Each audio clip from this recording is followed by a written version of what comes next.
Bom dia. Bom dia. Primeiro eu quero agradecer ao convite do Paulo para estar participando desse encontro. Eu acho que é um encontro de extrema importância, né? E retornar ao Vale, né? Retornar à Barra do Piraí, local que eu já não venho há bastante tempo, então isso me deu uma alegria. Queria ter estado aqui ontem, mas infelizmente não foi possível. Mas estou aqui agora para a gente conversar. Na verdade, eu acho que é uma grande conversa, né? Eu assisti uma parte da apresentação da Isabel. A Isabel é uma das minhas irmãs, como eu falo, a gente tem uma mãe em comum, uma mãe em relação ao patrimônio, ao olhar da cidade, ao olhar à arquitetura e às pessoas, né? Então, a nossa preocupação com o patrimônio tem muito a ver com a identidade. E a Isabel, eu não peguei a apresentação dela toda, mas ela fala exatamente sobre isso. A nossa perda de identidade ou não identificação com os territórios onde a gente pertence ou está, porque às vezes a gente não pertence, mas a gente está e aí passa a pertencer. E isso é de extrema importância.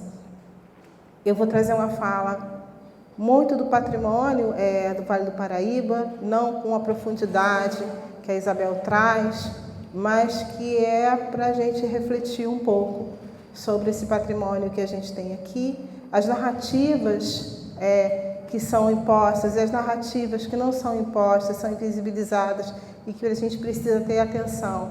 E que eu acho que nos últimos tempos a gente tem conseguido, numa batalha muito forte, que essas narrativas invisibilizadas elas tomem outros rumos. E isso é muito importante.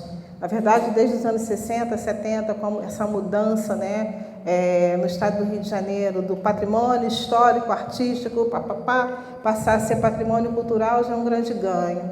E isso vai se desdobrando, né? O estado do Rio de Janeiro é pioneiro nessa questão de utilizar o termo patrimônio cultural. E eu acho que esses desdobramentos eles são importantes. E hoje a gente vê as narrativas e novos imperativos, novos desafios para a gente trabalhar com os vários estratos que a gente tem ao nosso redor. Então eu trago esse chamamento para o que eu vou falar, reconhecimento e apropriação do patrimônio no Vale do Paraíba, memórias e identidades e preservação. A próxima, por gentileza. Foi interessante quando eu cheguei, a Isabel estava falando sobre os indígenas do território do Vale do Paraíba e nós não combinamos, mas eu tinha pego essa imagem que eu acho bastante representativa, que mostra muito sobre uma imagem que a gente não vê hoje. A gente, quando pensa em Vale do Paraíba, a gente não pensa nesses primeiros habitantes. Então, essa é um primeiro momento que a gente precisa refletir por que eles não são referenciados. Inclusive, apesar das várias discussões que a gente tem hoje sobre cultura, sociedade, a gente não vê os indígenas inclusos nas discussões do território do Vale, seja Vassouras, Barra do Piraí, as outras cidades todas que estão aqui nesse entorno imediato, que fazem parte do Vale, a gente não vê, né? Isso é muito interessante. E quando eu peguei essa imagem, eu me recordei muito num trabalho que eu fiz, que foi a revisão do plano diretor de Maricá, onde a gente tem no plano diretor hoje a identificação de vários patrimônios, vários elementos que fazem parte da cultura que eram discutidos, mas não estavam formalizados. Então, a questão da formalização institucional é um outro ponto importante. Como a gente trazer, né, essa discussão numa outra esfera para que eles realmente sejam reconhecidos. Eu não vejo essa discussão e eu acho que isso é um ponto importante. Mas a Isabel falou, e eu volto a falar sobre essas camadas históricas que a gente tem aqui no Vale, que são muitas, e que entrelaçam a questão da paisagem, a paisagem natural, a paisagem construída e a vida cotidiana. Quando a gente pensa em Vale do Paraíba, a gente vai pensar nas fazendas de café. A primeira referência que vai vir são as fazendas de café. Eu até coloquei uma imagem lá no finalzinho, quando eu fecho, que também é outra referência que a gente tem do Vale do Café, que é a paisagem, né? Mas a gente tem a referência dessa região ficou uma região onde a gente tem as fazendas, as casas grandes. E não são só as casas grandes. Aí é que está. A casa grande não é o único protagonista, né, nessa sociedade, nesse território. A gente tem outras questões várias que fazem a composição desse território, que criam uma diversidade de dimensões muito variadas de ações, de atividades, de registros e que não são colocadas. E como simbólicos também a gente tem as igrejas, as estações ferroviárias e aí os bairros operários que não são quase colocados, porque as igrejas, né, as edificações religiosas, elas são sempre referenciadas, porque na maioria das vezes, uma cidade começa a partir de uma edificação religiosa, né? Ela é o ponto de partida, né? É o nó principal para a gente começar uma cidade, né? Mas os bairros operários nem sempre são falados e a gente tem em Barra do Piraí, a gente vai ter também em Volta Redonda, esses bairros operários que são de extrema importância para o desenvolvimento da cidade, para o desenvolvimento das atividades, para o desenvolvimento econômico, para o desenvolvimento cultural. E aí eu faço um aporte a Petrópolis, que tem a mesma questão muito próxima do Vale do Paraíba, que é a inviabilização das fábricas e dos operários. A gente não ouve falar quase da importância que eles têm na construção do território. E esse é um ponto forte e importante, porque a cidade é feita de quê? Né? São só dos monumentos? Né? Ou são só dos nobres? Ou só são dos grandes gestores? Não, elas são feitas das pessoas. Assim como a gente tem monumentos que são modestos, que eles não são levados em consideração. E durante tempos e tempos, a gente pensava em patrimônio só como grande monumento. E hoje a gente já tem a discussão dessa arquitetura modesta ou desses elementos modestos que fazem parte do cotidiano e muitas vezes falam muito mais do que um grande monumento, né? Porque falam desse cotidiano, dessa vida, dessas rotinas. O próximo, por gentileza.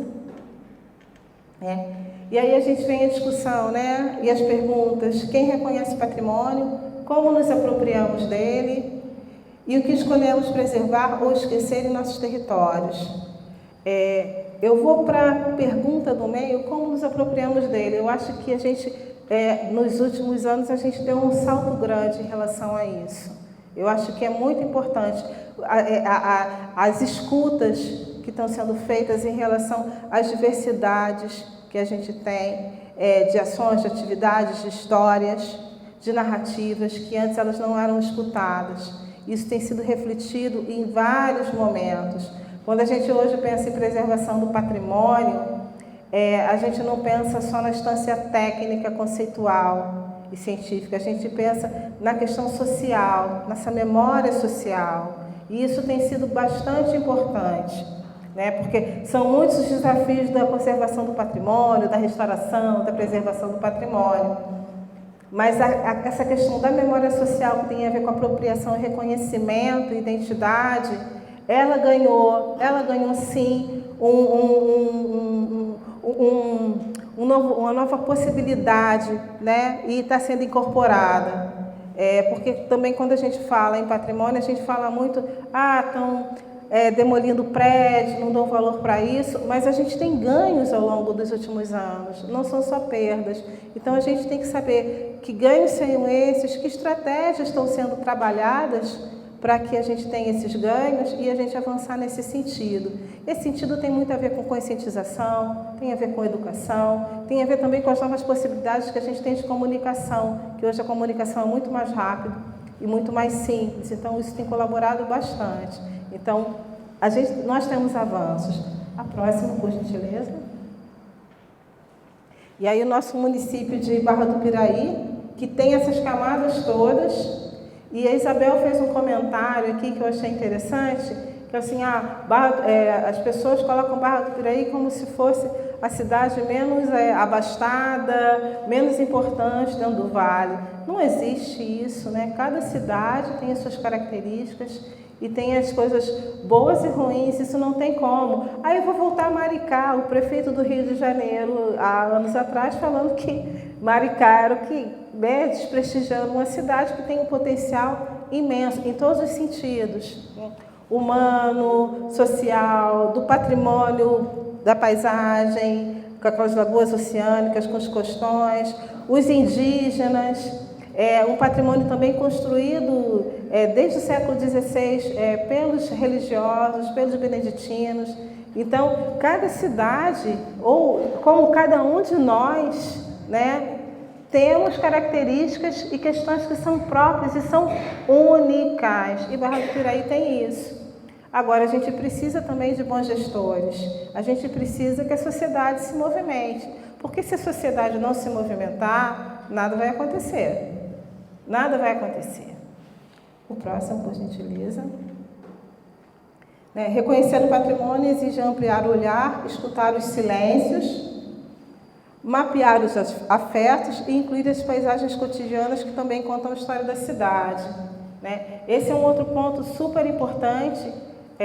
Eu faço um trabalho com crianças, num projeto que eu junto arquitetura, artes, música, e a gente faz a cartografia afetiva, E essa cartografia afetiva, ela tem o objetivo de desmistificar o que é patrimônio, E não só desconstruir o conceito que a gente tem de patrimônio monumento, de patrimônio aquilo que está lá na Europa ou está lá no centro da cidade, aquele prédio enorme. Não, patrimônio é o que está no nosso cotidiano, no nosso dia a dia. Então a gente precisa ter uma mudança de olhar. Isso é muito importante. Então, quando a gente pensa no Vale, Barra do Piraí, Vassouras, Resende, Pati, outras cidades, a gente não pode pensar só nas fazendas. A gente tem outros patrimônios que são tão importantes quanto, em termos de patrimônio construído. Eu estou falando aí do patrimônio construído, eu não estou falando nem do patrimônio imaterial, porque aí a gente entra numa outra dimensão que é extremamente rica, E que a gente conhece pouco. O que se torna patrimônio parece obedecer uma lógica seletiva. A monumentalidade das fazendas e igrejas é celebrada, enquanto a memória dos que erguem esse território com seu trabalho, operários, negros, ferrovias, lavadeiras, permanecem à margem. Não permanecem então à margem hoje, porque a gente quebrou, por isso até está em vermelho. A gente quebrou, mas a gente precisa ir além, ir um pouco mais do que o que a gente já tem hoje. Por isso, a educação patrimonial é um ponto de partida. Encontros como estão sendo feitos hoje são de extrema importância. A gente sensibilizar os gestores e as instituições é um outro ponto de partida extremamente importante, Em Barra do Piraí, assim como em muitos municípios do Vale, o reconhecimento oficial do patrimônio priorizou certos elementos históricos, geralmente vinculados às elites agrárias, à monumentalidade arquitetônica, enquanto outros relacionados à cultura popular, ao trabalho e às experiências negras e periféricas foram sistematicamente invisibilizados. Esse é um outro ponto, mas aí a gente tem essa discussão grande do comentário que eu fiz logo no início, do Estado do Rio de Janeiro ter sido um dos primeiros a trabalhar com o conceito de patrimônio cultural, e quebrar um pouco essa discussão que a gente tem na instância histórica, na instância técnica e na instância conceitual. E ele avançou muito. As primeiras proteções em relação a ambientes da paisagem, não com esse termo, eles foram feitos no Estado do Rio de Janeiro. A proteção, por exemplo, dos morros da Baixada de Jacarepaguá, como patrimônio geológico também. Então, a gente tem essa quebra já sendo construída ao longo do tempo. São pontos assim bastante importantes que a gente não pode deixar de mencionar. E também a constituição de proteções a nível de município. Muitos municípios não tinham um órgão de proteção do seu patrimônio.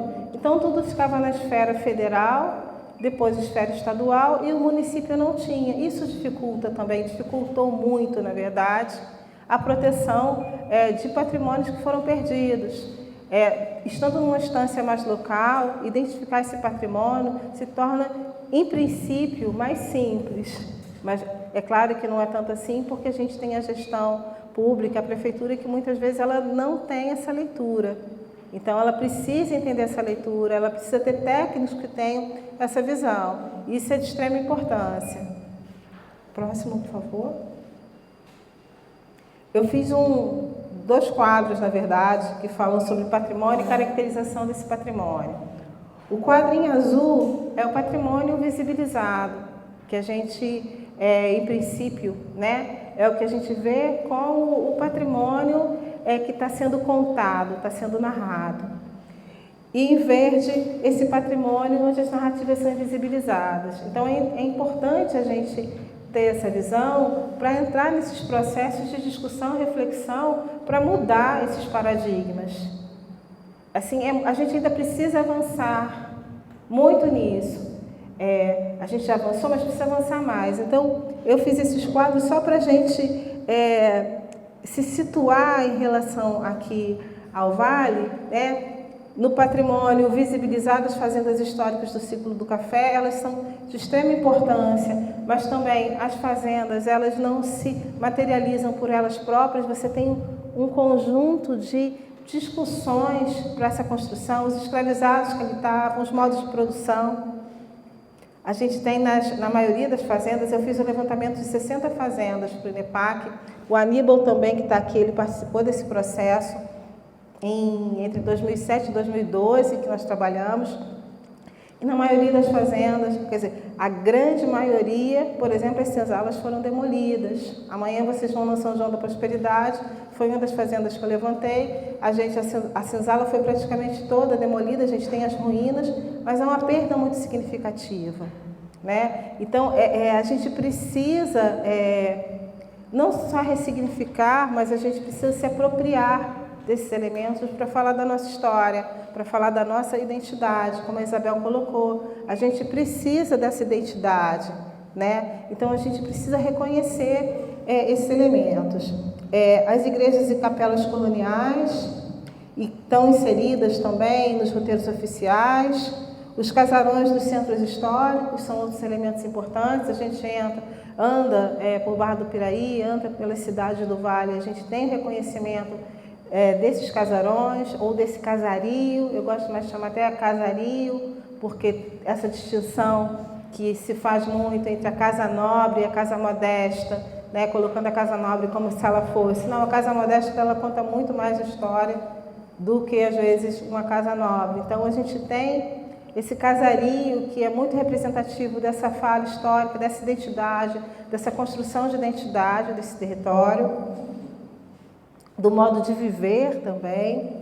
As estações ferroviárias, que são elementos de extrema importância na construção das cidades, e no Vale do Paraíba elas vão ter uma importância imensa, né? Elas têm uma super importância para o desenvolvimento de um determinado período, a partir de um determinado período. As praças e os logradouros centrais com seu valor paisagístico. E a gente também tem, mas já começa com a narrativa invisibilizada, a gente tem uma paisagem em uma escala macro extremamente relevante e que também não é reconhecida. A gente tem pequenas áreas de proteção áreas de proteção do ambiente, mas a gente não tem essa leitura da paisagem mais ampla como patrimônio. E às vezes a gente brinca, em alguns grupos de trabalho, se a gente vai discutir patrimônio e paisagem, ou patrimônio é paisagem, que são duas questões que precisam ser discutidas, são bem importantes.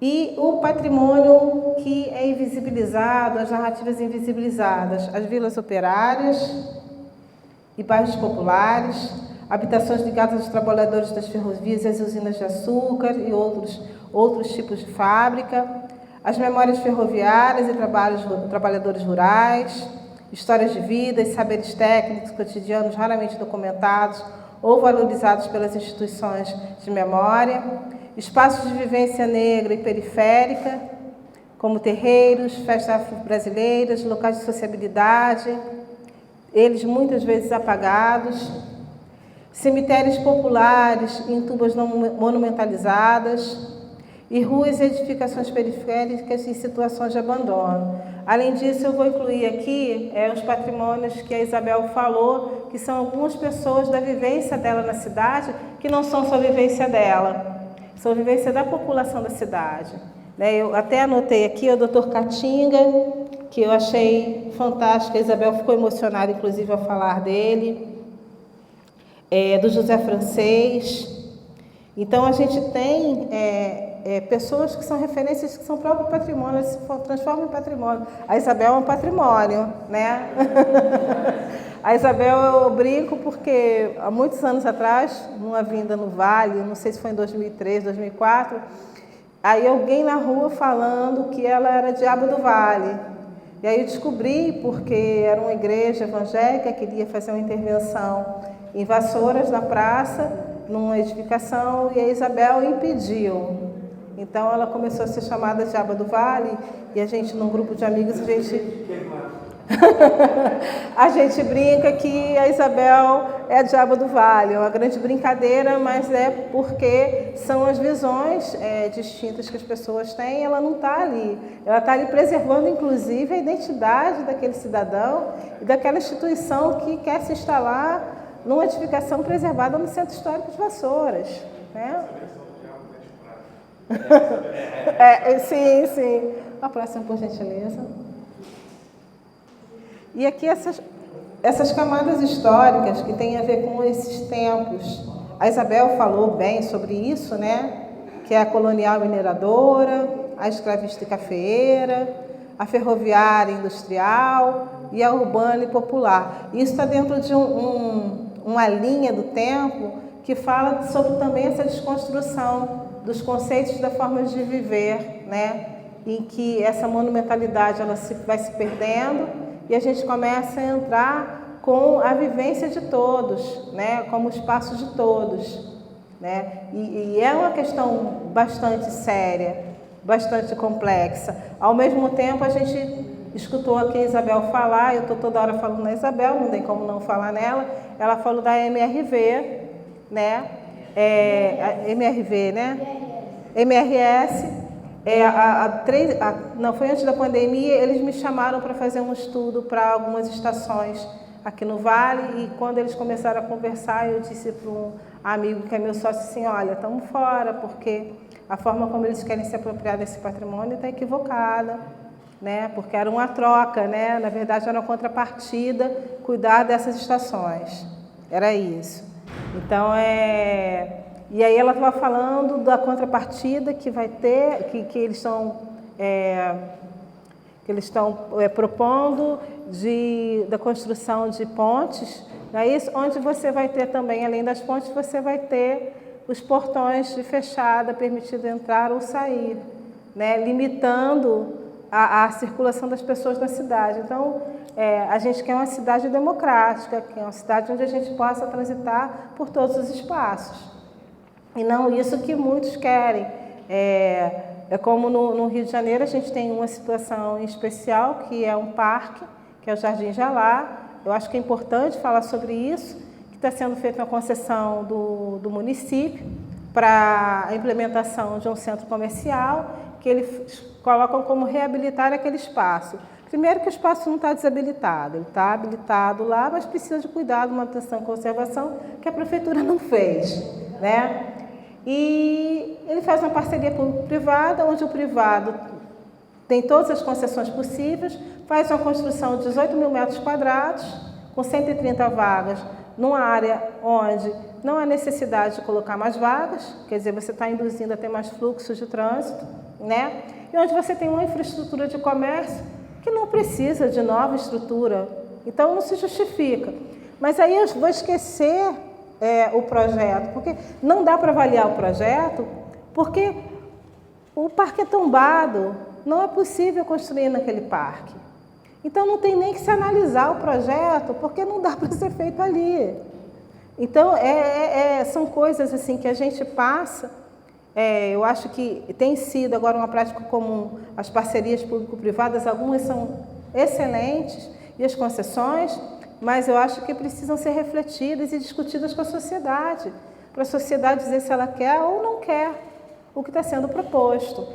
Afinal, o nosso prefeito, os nossos vereadores são eleitos por nós, eles precisam nos escutar, né? Ele tem que ter a escuta. Então, esse quadro fala um pouquinho, essas camadas históricas, né? Do contexto histórico, do período colonial, junto com a parte mineradora, essa proximidade com Minas Gerais, que a gente está no limite aqui, no corte entre Rio de Janeiro e Minas, a característica desses pequenos povoados, os legados deixados, eu acho que isso é bem importante. Esse período escravagista e cafeeiro, que é de extrema importância para o Vale, porque além de ser referência, é um momento que o Vale começa a ser povoado, né? Então isso é bastante importante. E depois fomenta as ocupações do meados do século XIX e o início do século XX.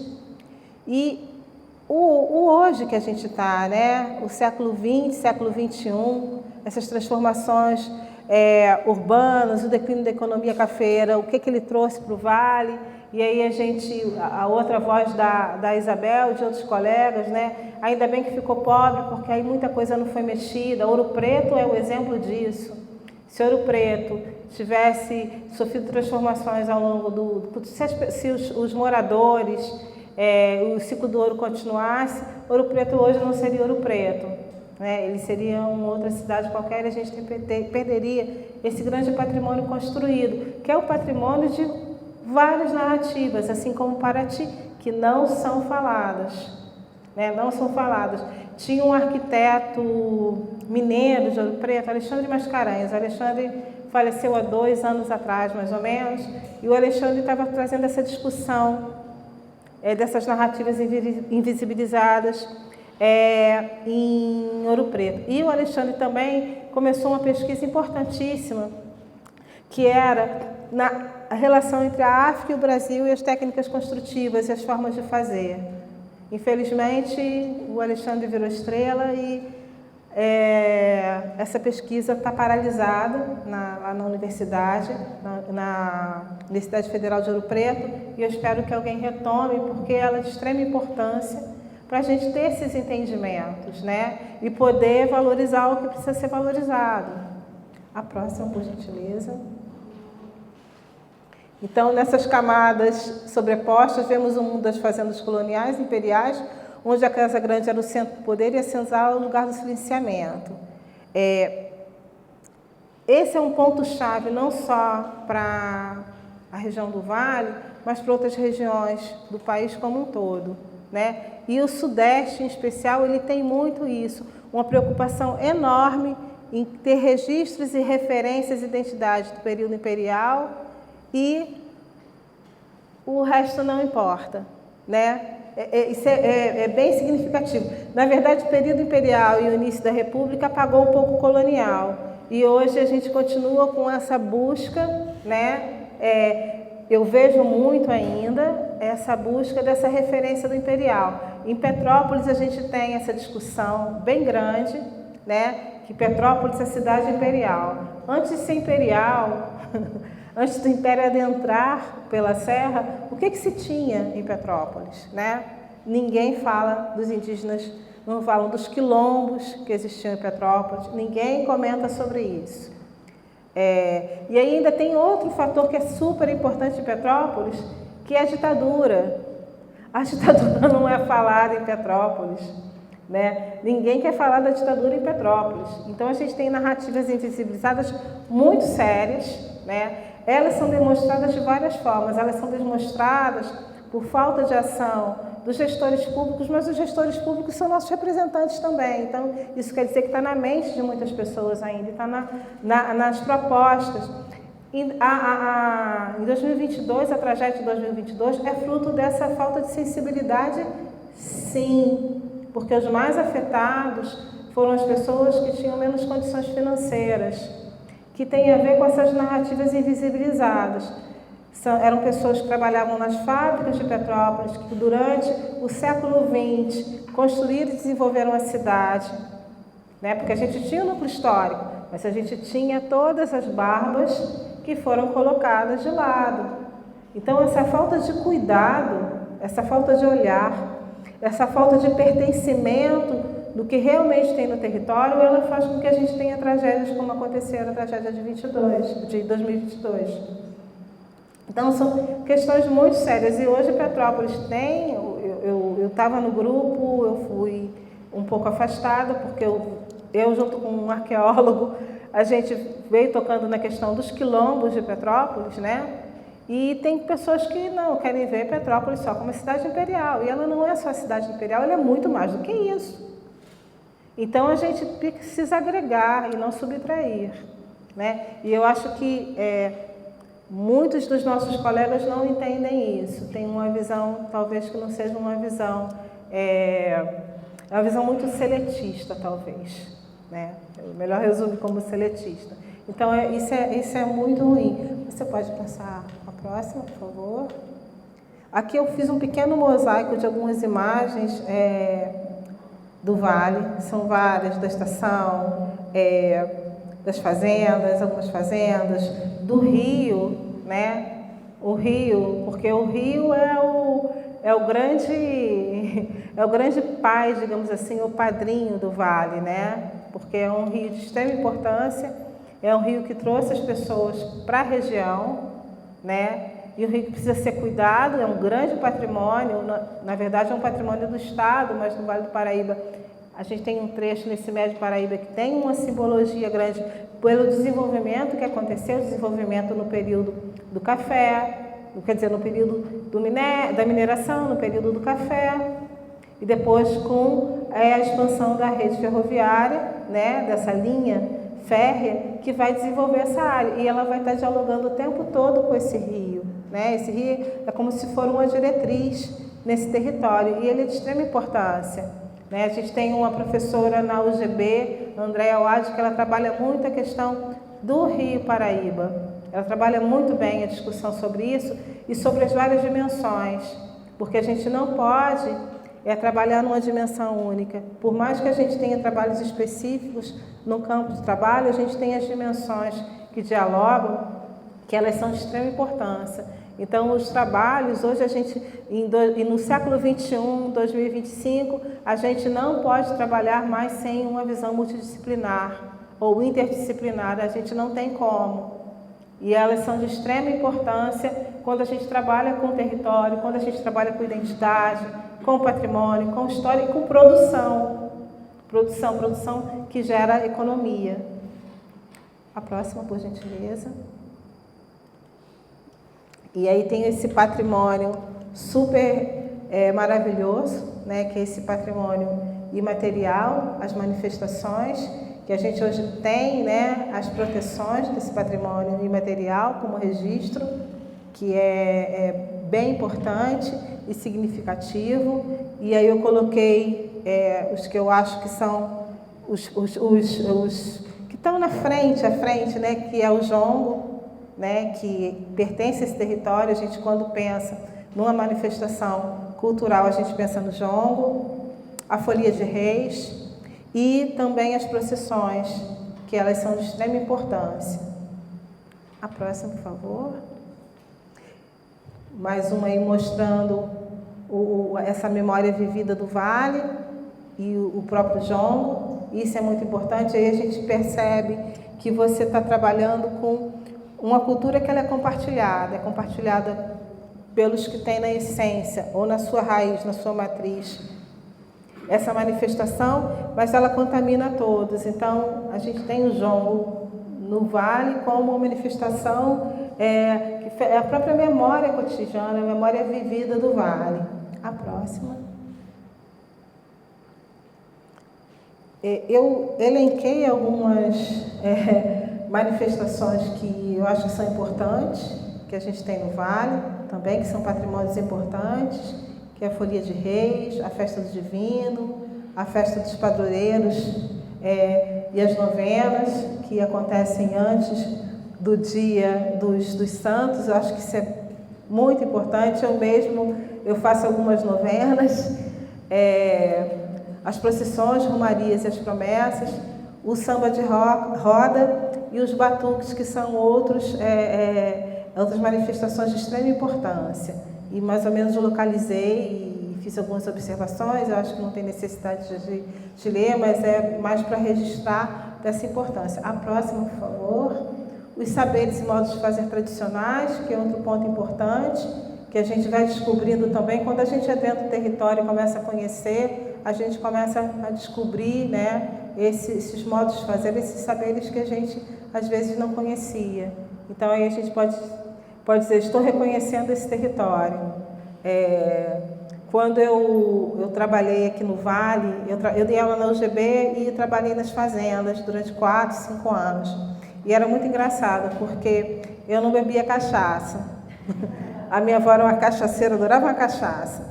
Era o tal eu tenho isso na minha memória, minha avó era nordestina, e ela adorava o caju, gente, agora esqueci o nome, caju pitado, qualquer coisa assim, que ela pegava um caju, colocava dentro de um copo de cachaça e comia o caju, né? E aí eu vindo para o Vale e andando nas fazendas, você acaba ficando amigo das pessoas, e eu comecei a tomar cachaça. Então você... Oi? Cachaça. E aí você vê que a cachaça, aí você muda a tua leitura para aquela bebida. Existe um ritual, ela está relacionada a um ritual, a uma vivência, a questões familiares, questões de grupo.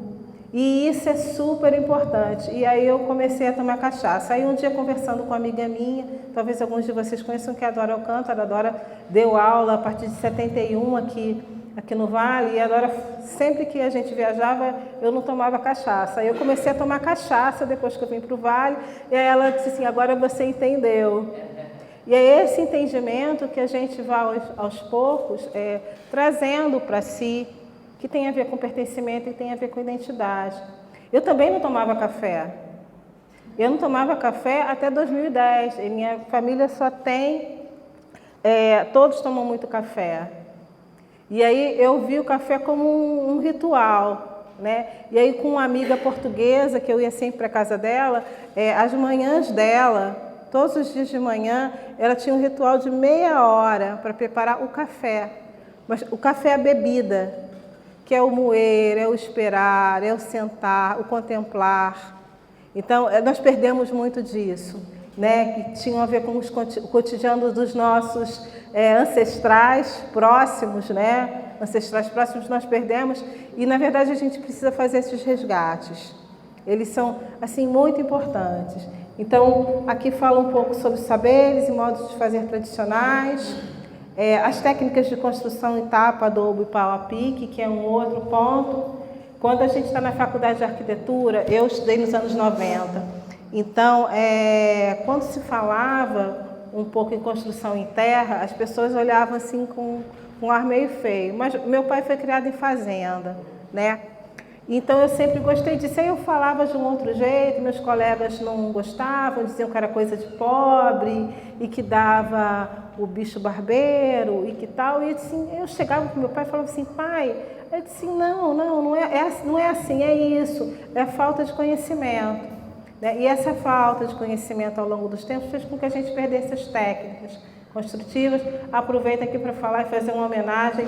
O Aníbal conheceu, vou dedicar hoje essa minha fala com vocês, essa conversa, ao Raimundo Rodrigues, que era um grande amigo, que no Inventário das Fazendas ele escreveu a parte toda que é de conservação de terra. Eu conheci o Raimundo estudante em 93 em Tiradentes, né? E ele foi o meu mestre. Eu tenho dois grandes mestres. Um é o Raimundo, que virou estrela, e a Dorinha, que é uma outra pessoa assim, especialíssima, porque ela é a pessoa mais agregadora e mais generosa em termos de conhecimento, e fazer com que as pessoas reflitam sobre a sua vida e sobre o mundo, para ser uma pessoa melhor, para fazer essas transformações. Tanto que ela, quando esteve no Vale, começou o trabalho dela como professora da UGB em 71, ela buscava, Dorinha sempre fala isso, ela buscava assim, o que eu vou trazer para fazer com que os alunos reconheçam o espaço que eles estão vivendo. E aí ela começou trabalhando com o levantamento das fazendas, com o inventário das fazendas. E aí os alunos, a Isabel é uma dessas crias da Dora, né? E aí ela ia com eles para as fazendas e depois, quando terminava, é claro, tomava cachaça. Porque são os processos que a gente cria no nosso cotidiano que fazem esse pertencimento, esse reconhecimento de território, de patrimônio, de valor. E a gente precisa trabalhar isso, não é só um discurso. Eu acho que isso faz parte do nosso cotidiano. No trabalho que eu tenho com um amigo, a gente fez até em Barra Mansa esse trabalho, que é um trabalho de arquitetura e música e artes. Nós levamos os professores no CIEP para o centro do Rio, trabalhamos Barra Mansa, levamos eles para o centro do Rio e eles mobilizaram em torno de 2.000 alunos. Nós fizemos esse mesmo trabalho em Itaguaí e Mangaratiba.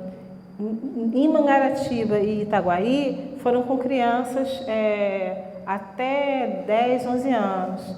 Nós mobilizamos 2.000 crianças porque elas queriam entender esse patrimônio maior, que os pais diziam que era uma coisa velha, e reconhecer nas suas casas, nos seus locais de habitar, o que era importante. Então, no terceiro dia de encontro, eles começaram a levar fotos, um livro, uma colher, porque é isso, a gente precisa desmistificar para entender o que é esse contexto, que tem valor no nosso entorno, né? No nosso dia a dia, nosso cotidiano. A próxima, por favor. Tá. As expressões artísticas e culturais, eu vou passar aqui rápido agora. A próxima. Os patrimônios espirituais de fé e resistência, então a gente tem os terreiros de candomblé, umbanda e cultos afro-brasileiros, as práticas de rezadeiras, benzedeiras e parteiras, que são outros patrimônios que são colocados de lado, que são importantes. E aí a gente tem hoje no estado do Rio alguns terreiros, tem um que é tombado, não deveria ser tombado, deveria ser registro, mas no primeiro momento, o primeiro que vai ter proteção é por tombamento, deveria ter sido registro, mas os outros vão ser registro. Então a gente tem esse reconhecimento, né, desse registro, desse patrimônio que precisa ser reconhecido. Eu acho que confunde um pouco materialidade com imaterialidade, né? A construção e o ritual. Sim, sim. Por isso que o material é o registro, não precisa ser tombado, porque o tombado restringe, né? É muito mais a coisa palpável, né? E no caso do imaterial, não. São modos de fazer, são as manifestações, então tem essas variáveis. E os terreiros, em especial, isso é uma discussão que se tem, eles não estão estáticos. Eles têm alterações. É como a gente proteger a paisagem, ou tombar a paisagem, mas a paisagem cresce. Isso fala muito, aliás, né? Isso fala muito porque o terreiro ele não está estático, né? Ele é um organismo que está se movimentando, ele está se adequando às questões atuais, às questões que são diferentes a cada tempo. Isso é muito engraçado de conversar. O próximo, por favor. Pode passar, pode passar, porque está terminando. Então, a pergunta é o que não se preserva ou é o que se preserva? Aí é a nossa grande questão, né? O predomínio do monumental, da estética colonial e da elite agrária. Eu acho que isso já caiu, né? Graças a Deus isso caiu. A invisibilização de bairros operados, espaços afro-brasileiros e cotidiano urbano. Essa eu acho que é o mote de hoje, é a discussão grande que a gente tem hoje em relação ao patrimônio e a preservação seletiva e a memória excludente. Né? Esses são dois pontos importantes de discussão que merecem ser discutidos, merecem ter grupos, inclusive, de trabalho para falar sobre isso, para poder se ter propostas, né? O povo unido, né? Ele tendo propostas que são propostas contundentes, ele consegue avanços. E eu acho que a gente precisa desses avanços. A próxima... Atuando esses anos todos, né? Pelo IAPAC, nós já nos deparamos com situações que nós fazemos crítica, né? Essa questão que tombar, porque é o olhar só do arquiteto urbanista que não contempla o olhar da sociedade. Então, a gente quer tombar aquela casa ali, aí, por exemplo, o IFAM não tem nenhum elemento arquitetônico, tem uma beleza, ele ignora a construção de memórias, a importância histórica e para a localidade, para a sociedade. Eu acho uma visão muito elitista, distorce muito isso. Então, o olhar dele é isso. Então, se o órgão estadual quiser tomar, o municipal é com ele. Então, eu saio da reta, eu tiro aqui, não quero saber. Então, essa é a crítica que a gente faz em relação a tudo que eu estou falando. Essa crítica é uma crítica que tem sido bem forte, tem sido uma luta, porque a proteção via tombamento ela não pode ser só na instância técnica, ela tem outras instâncias, outras dimensões que precisam ser contempladas. E a questão social é uma delas. A grande luta, eu acho que hoje a gente já tem, isso já foi trazido, isso já está sendo colocado, mas a gente precisa ser mais forte, mais contundente para efetivar, porque senão a gente vai tombar só o que está dentro de determinados padrões, não pode ser assim. A gente nem entende a questão técnica de pessoal para trabalhar no órgão que não tem muito prestígio, né? Assim, pelo governo, né? De ter mais gente capacitada para trabalhar, aumentar o seu quadro de técnicos e funcionários administrativos, né? São somente os técnicos, aqui o corpo administrativo que faz o órgão trabalhar. A gente entende isso, mas essa visão e a morosidade já teve bem cultural de levar 30 anos para depois o relatório final não ter momento. 30 anos para analisar o bem cultural. Então, é engraçado você falar isso. Eu me lembrei agora, tem em Itaguaí a igrejinha de São Francisco Xavier. Por sinal, o processo dela inicia no dia que eu nasci, né? Então, há quase 50 anos atrás. Ela até hoje não foi tombada pelo IFAM. A gente pediu tombamento pelo INEPAC, né? Aí foi tombada pelo INEPAC. É muito importante isso que você está colocando. Primeiro, os técnicos são poucos. Cada vez os órgãos estão com menos técnicos. O IFAM do Rio, o Central não, a Superintendência Regional está perdendo agora 4 e mais 2 vão se aposentar, né? E aí você não tem. Aí você faz as contratações de 1 ano, 2 anos, aí termina as contratações, então essa memória em relação aos bens vai se perdendo. Então a importância de você ter funcionários que fiquem prazos grandes, né, nas instituições, para que ter essa memória é super importante. Né? É super importante. Eu tenho que ter a obrigação de também brigar pelo meu corpo de funcionários, pelo meu órgão. Eu tenho que chegar para a minha ministra da Cultura, eu quero isso e isso. Se não for assim, eu deixo no cargo. Mas é cargo político, você não consegue. Quando coloca algum técnico, aí logo é colocado de fora, né? É exonerado. Os poucos viver assim, e dar esses anos todos de patrimônio, ocupar um cargo de direção para ver as coisas acontecerem e ficar só olhando. Eu acho que no patrimônio, hoje no IFAM, né, inclusive nas cabeças, eu acho que tem muitas coisas que não estão como deveriam ser.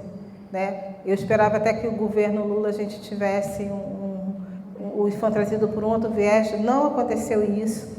E aí eu vou remeter ao presidente do IFAM, Luiz Fernando de Almeida, que teve no governo Lula. O Luiz Fernando ficou mais de 10 anos no IFAM e fez dos últimos 40 anos, ele foi o único que conseguiu fazer os programas funcionassem.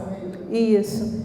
Aí o Luiz Fernando saiu do IFAM, quer dizer, foi exonerado há alguns anos atrás. Ele criou um instituto, eu faço alguns trabalhos com ele, e esse instituto hoje ele está trabalhando no Brasil inteiro, com várias ações importantes, super comprometido, assim, em fazer a coisa certa, né? Instituto Pedra, isso.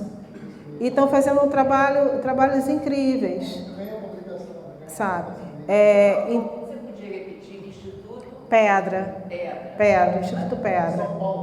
Isso, mas eles estão com obras no país todo.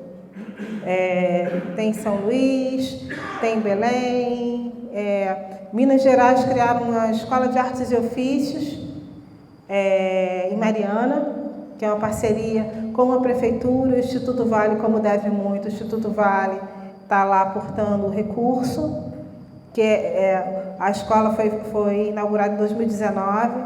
Obrigado, livro da igreja, da casa. Sim, sim.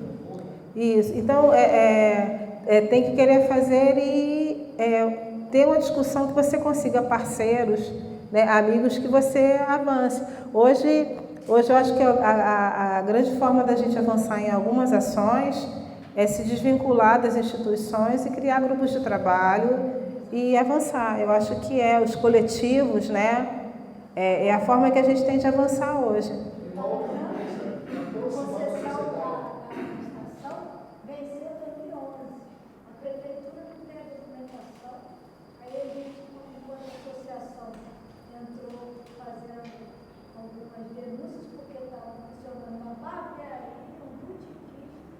Uma estação, né, que merece toda uma reverência, uma estação importante da região, e até agora não se tem uma resposta. Né? Então, assim, fica ali e a gente fica pedindo, o processo está parado e a gente não consegue avançar. E a prefeitura quer fazer uma parceria com a associação para que a gente possa ajudar, e a gente também não consegue fazer essa parceria porque falta documento. Então, assim, sim, também tem isso, tem os documentos. Está sofrendo, agora a gente está fazendo, assumir a associação agora em março, a gente está tentando fazer um levantamento disso para poder tentar ajudar com essas concessões, essas sessões, e ajudar. E assim, dinheiro parece que não tem, mas dinheiro tem. Dinheiro tem. A forma é como trazer esses recursos e gerir esses recursos. Eu acho que a chave está aí. Porque quando você consegue o recurso, num caso específico, você ainda tem que lidar com as políticas internas da cidade, porque se também não for interesse da cidade, Sim.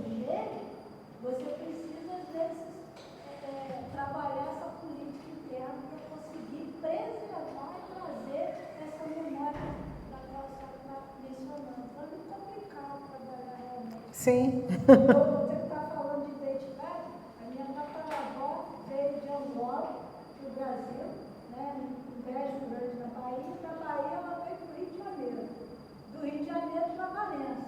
Ela comprou a autoria dela em 1872 e ela era quituteira, fazia muitas comidas, né, maravilhosas. E o que aconteceu?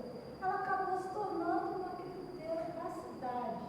E aí ela adquiriu uma região grande, onde hoje é o Fórum de Valença, que foi desapropriado, desconsiderado o casarinho dela. Aí ela doou para a Igreja Católica, onde tem o Mirante do Cruzeiro. Só que lá faz referência de que foi a Léia Pentanha quem doou, mas foi minha bisavó, na verdade, a filha dela, que era muito religiosa. Então, assim, existe um apacamento para essas pessoas. Na verdade, eu tenho vários tios que vivem da gastronomia e dessas receitas que foram passadas de geração para geração. E isso é esquecido pela cidade, porque o que importa é falar do barão, da elite. Então, assim, existe toda essa situação. Eu até fiquei muito chateada com algumas primas minhas, porque a gente tinha uma casa que minha bisavó deixou para a neta mais velha, irmã da minha mãe, e passou para os 6 filhos. Aí agora eles venderam a casa, que era uma região, e ela tinha uma pensão, onde os tropeiros passavam, faziam suas refeições, ela fazia todo esse trabalho que eu estou falando, e as minhas primas venderam a casa, não tinha sido tomada, era para ter sido tomada, não foi, porque ela era negra, entendeu? Então o que acontece? Essa casa hoje foi jogada no chão com uma loja horrorosa de brinquedos no centro do coração da cidade de Valença. Então, assim, tudo isso que a professora Isabel falou, que você está falando também, é de uma importância, né? E a gente precisa reconhecer essa ancestralidade. Às vezes a gente não tem esse contato. Eu agora perdi meu pai, tem 5 anos atrás, e meu pai é de Aracruz, Espírito Santo. Olha como é que se cruza essa questão da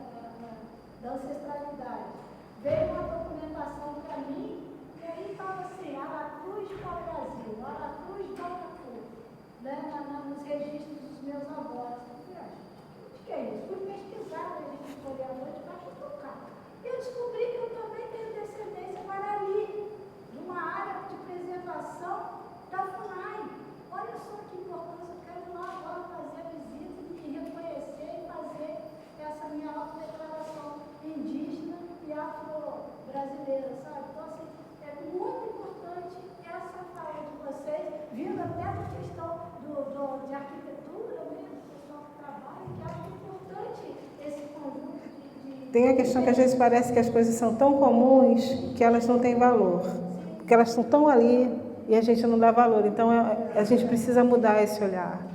É bem importante. Pode pular, porque o Paulo já está. Pode pular, pode pular. Pode. Bom, só vou chegar aqui os caminhos possíveis, né, que a gente tem, que a gente está discutindo. Eu acredito que as outras falas falem sobre isso em relação, que é o reconhecimento institucional, às vezes necessário, que a gente precisa, às vezes, de ter, né? Então, a gente já tem um pouco, mas precisa avançar, né?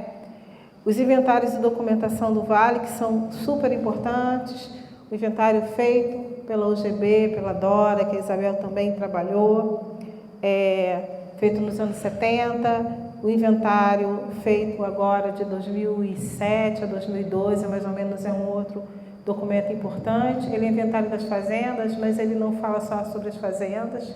Isso é importante registrar. À época, o diretor do NEPAC era o Marcos Monteiro, e o Marquinhos falava assim para a gente: quando vocês forem fazer as visitas, vocês observem tudo.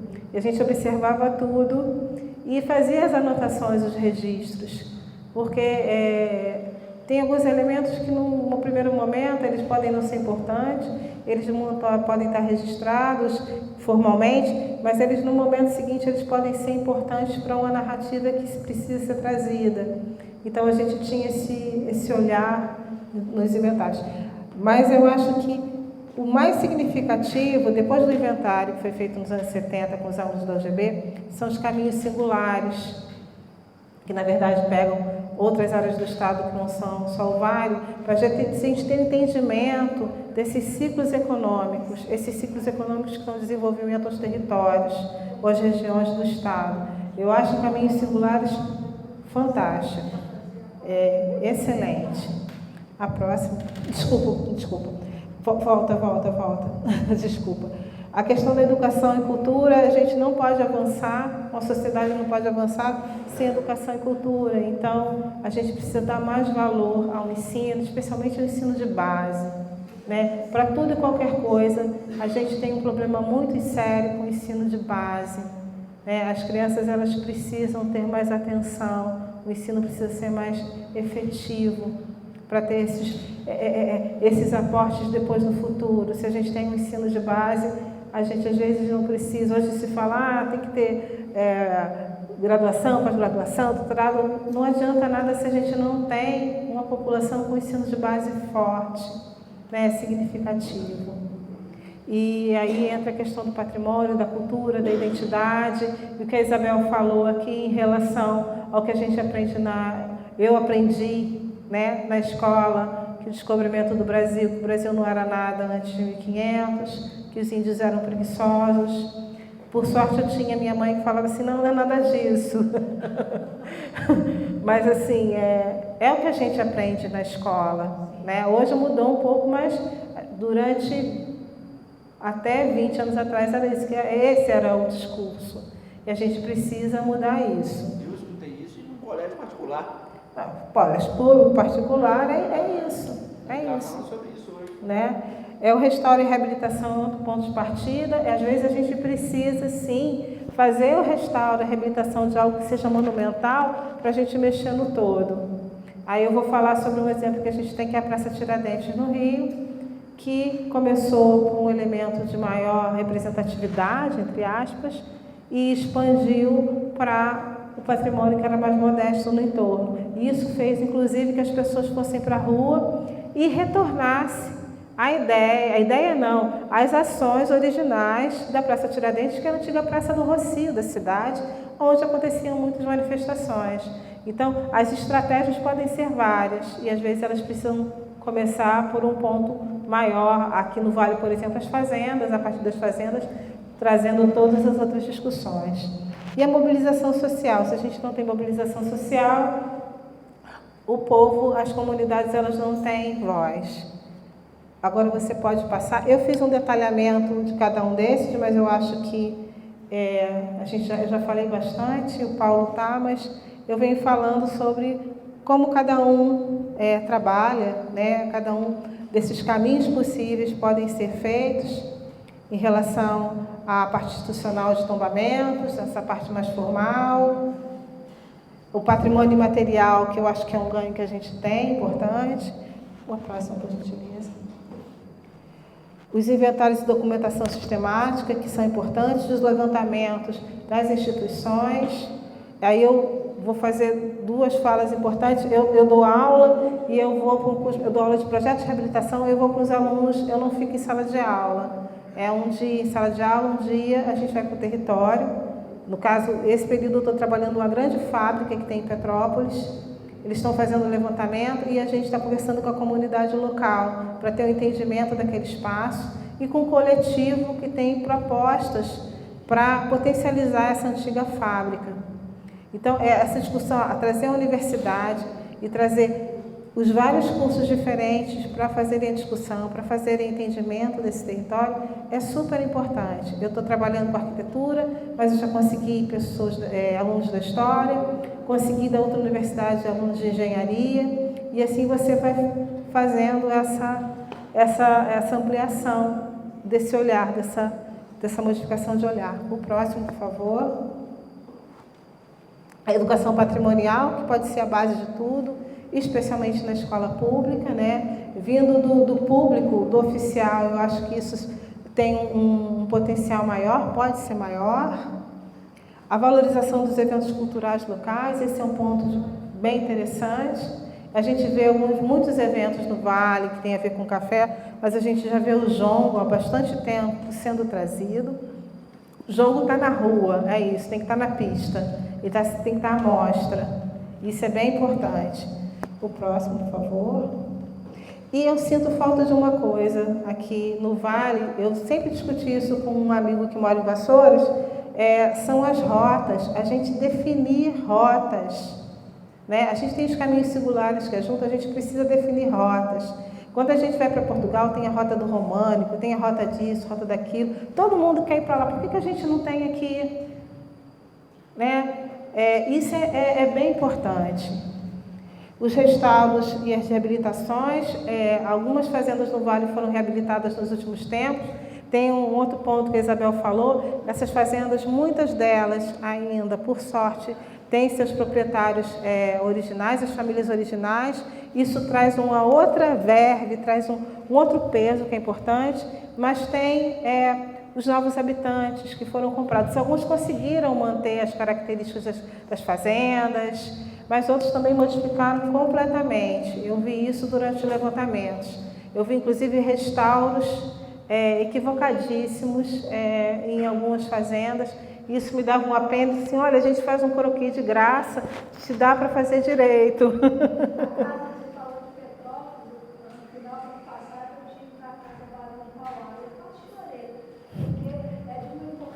Sim, é do Estado, é da UERJ e está caindo. Sim. Próximo, por favor. E aí, o que eu acho que a gente precisa nessa mobilização social, o protagonismo local, isso é super importante.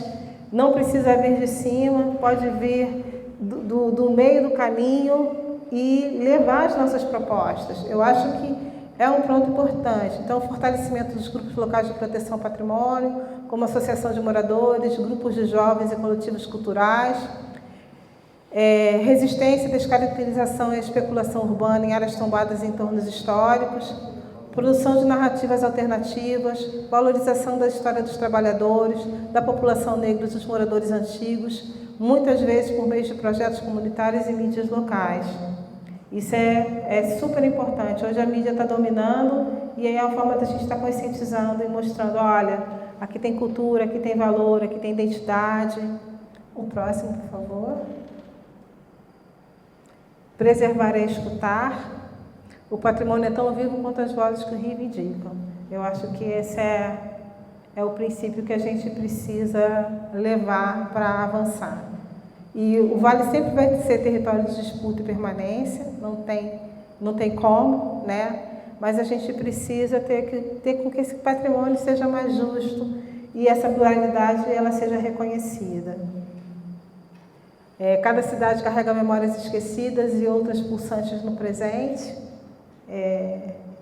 E essas pulsantes, elas às vezes são tão importantes quanto. Aí eu vou retomar e falar em matéria e patrimônio. Pampulha foi tombada antes de estar finalizada, né? Então não é porque é novo que não é importante, que não tenha valor e que não deva ser preservado. Barra do Piraí, o Vale é um exemplo dessa tensão entre o visível e o invisível, entre o passado oficial e as memórias populares.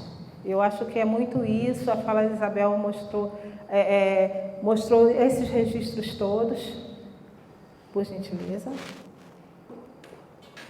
E aí, só para fechar, eu não podia deixar de mostrar, a gente tem, né, esses registros rupestres, dessas pinturas rupestres nas agulhas negras, outro patrimônio que a gente não conhecia e que acaba de ser reconhecido, identificado e tem um valor imenso.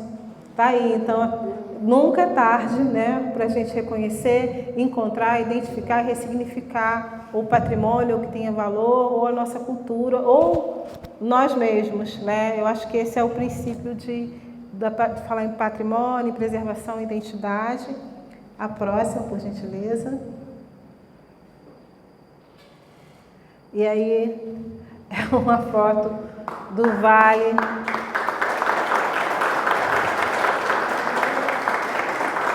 Mostrando esse território incrível que quando a gente está na Dutra passando, a gente olha e vê essa paisagem que é incrível. E aí quando a gente adentra o estado, encontra os núcleos, encontra as cidades, e assim, nossa, tem isso tudo por trás desse verde todo, por trás dessas montanhas todas. Muito obrigada. Espero que tenha sido bom.